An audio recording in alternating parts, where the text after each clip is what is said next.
Hey, I'm Jumpy, here for my second review. Alright, let's talk about Judd Apatow and my experience with his work. He and a dude named Stephen Brill co-wrote a live-action Disney movie called Heavyweights, which was released in 1995. I really enjoyed that one when I was a kid and watched it a lot. However, I have no idea how it holds up since I haven't seen it since. And I doubt I'll ever watch it again.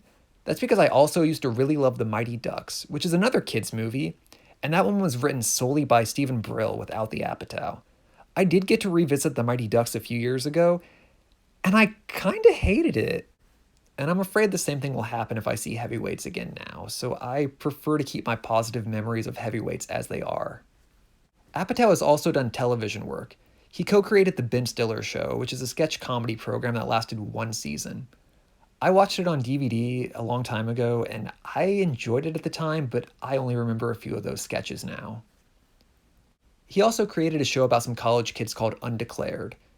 I saw a couple episodes when it aired, including one with Adam Sandler, but it's all a blur at this point.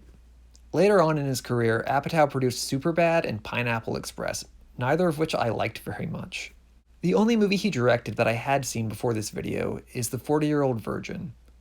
I didn't care for it very much. I only laughed a couple times, and some moments were kind of sweet, but it just felt sloppy to me. They improvised a lot, and it showed. But there is one thing in particular that pissed me off, and I want to discuss that briefly since it's something that I still remember years later. Really early on in that movie, Seth Rogen tells Steve Carell that he went and watched a woman fuck a horse. Then very shortly after that, those two characters are having a poker game with some other people, including Paul Rudd and Romany Malco. Some other dude played by Jerry Bednob gets upset and tells them to fuck a goat and storms off. This legitimately annoys me. Not because of the edgy jokes, they're cheap and I don't think they're funny. What pisses me off is that it feels like they were just messing around, they did some improv, which was probably multiple takes with different dialogue, and they weren't sure which they were going to use, so there's no connective tissue between the jokes here. To me, there's a very easy fix for this scene. When Jerry Bednob storms off and says, "Oh, go fuck a goat," Seth Rogen could have said, "Speaking of fucking farm animals, this last weekend I went and saw," and then maybe could cut to Steve Carell sighing and shaking his head. It doesn't have to be exactly that, but just something. I didn't like the first two jokes, but they could have been a setup for something good and gotten a chuckle out of me. And it gets even worse because later on in that same scene, Seth Rogen tells a different story involving another animal, and there's nothing tying it back to those other two jokes. It's ridiculous. The only running joke to come out of this is that later on, Jerry Bednob recycles the goat line, and Romany Malco just says, "Why does he keep telling me to do that?" So obviously they knew they were going to repeat that joke, but I thought it was a really cheap payoff. It showed that at least some of the bits were planned, but definitely not all of them. If you like that movie, that's totally cool. It just didn't work for me aside from a few laughs and moments of sweetness. But hey, I'm not here to review a movie I watched 5 years ago from memory. I'm here to talk about Billy Madison. You see, I really loved Sandler's movies when I was younger. This is the second time I've mentioned Adam Sandler in this video. Maybe I'm going somewhere with this. My two favorite movies of his were always Big Daddy and Billy Madison. It's been a very long time since I've seen any of his early work. However, I did watch a couple of the new ones on Netflix a few years ago. Those were Murder Mystery and Sandy Wexler, and I didn't like either of those. I also saw one other one, which is I Now Pronounce You Chuck and Larry. That was from 2007, which is after classic Sandler years, and it was really awful. And I saw The Cobbler, and I didn't care for that one either. And hopefully that's the last movie I bring up in this video that I don't enjoy, because we'll be in double digits soon. After all these bad Sandler movies, I wondered if I would still enjoy his earlier work, or if my tastes had just changed and I wouldn't like them anymore. I mean, if it can happen with The Mighty Ducks, it can happen to anything. But I was willing to give early Sandler another go. In January of this year, I rewatched Billy Madison. Predictably, a few of the jokes haven't aged well. However, it holds up wonderfully for the most part. I laughed so hard watching that movie, it's weirder than I remember, and it's even got some heart to it. I now consider it one of my favorite 90s comedies. It's great. After that very positive experience, I knew I was going to watch another Sandler movie at some point. That's when I remembered that funny people existed. And now that we're 26 minutes into this video, I can finally start talking about the movie I'm reviewing for 3 whole minutes. Funny People was released in 2009. It was written and directed by Judd Apatow, and Adam Sandler stars. I heard that it was different from Apatow's earlier movies, and I knew that it didn't have the best reception, but it being so different and more of a drama is what really drew me in.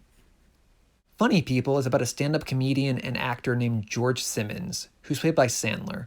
He finds out that he has a terminal illness and starts an experimental treatment. He goes to do a stand-up set and he meets a struggling comic named Ira, who's played by Seth Rogen. George ends up hiring Ira to write jokes for him and be his assistant, and they start to develop a friendship. Meanwhile, George remembers his ex named Laura, played by Leslie Mann, and she's the one who got away. I'm just gonna come out and say it. I fucking love this movie. It's not perfect, but it does oh so many things right. First of all, let's talk about the comedy. I think this movie is hilarious.